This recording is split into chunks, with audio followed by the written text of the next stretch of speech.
নমস্কার বন্ধুরা, সামনেই আসতে চলেছে রামনবমী। আসুন দেখে নেওয়া যাক এই দিন আমাদের কি কি করা উচিত আর কি কি করা উচিত নয়।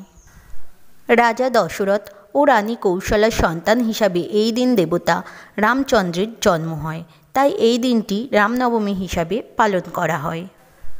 ভগবান বিষ্ণুর সপ্তম অবতার হলেন শ্রীরামচন্দ্র।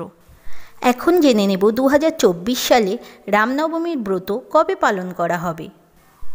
রামনবমীর ব্রত পালন করা হবে 17 এপ্রিল 2024, চৌঠা বৈশাখ 1431 বঙ্গাব্দে বুধবার।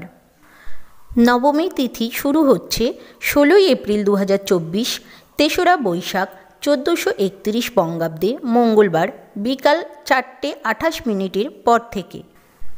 তিথি সমাপ্ত হবে 17 এপ্রিল 2024, চৌঠা বৈশাখ 1431 বঙ্গাব্দে বুধবার সন্ধ্যা 5:35।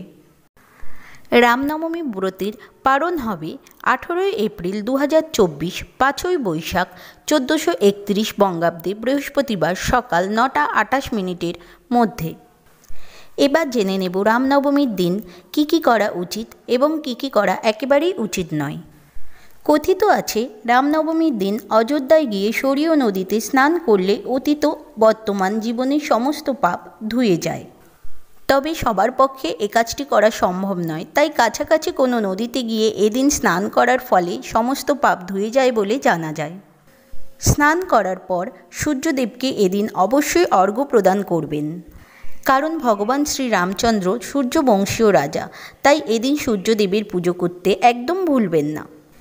এই দিন কাউকে ঠকাবেন না। এই দিন গরিবদের দান করা ও খাওয়ানো অত্যন্ত শুভ। এছাড়াও এদিন গরু, কুকুর, পাখি এদেরকে খাওয়ানো শুভ বলে মানা হয়। এদিন আমিষ আহার একেবারেই গ্রহণ করবেন না। নবরাত্রি ব্রত চলাকালীন চুল দাড়ি কাটাও একেবারে উচিত নয়। এদিন নিরামিষ আহার গ্রহণ করা ভালো, যেমন ময়দার তৈরি জিনিস, সুজি, সাবু, সয়াবিন, পনির এই ধরনের জিনিস খাওয়া যেতে পারে এবং ফল, মিষ্টি, দুধের তৈরি জিনিসও খাওয়া যেতে পারে।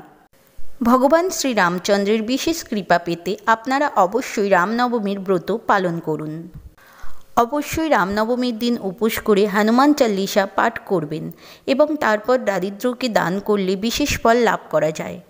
ভিডিওটি আপনাদের উপকারে আসলে লাইক ও শেয়ার করবেন এবং এই রিলেটেড আরও ভিডিও পাওয়ার জন্য চ্যানেলটিকে সাবস্ক্রাইব করে রাখবেন।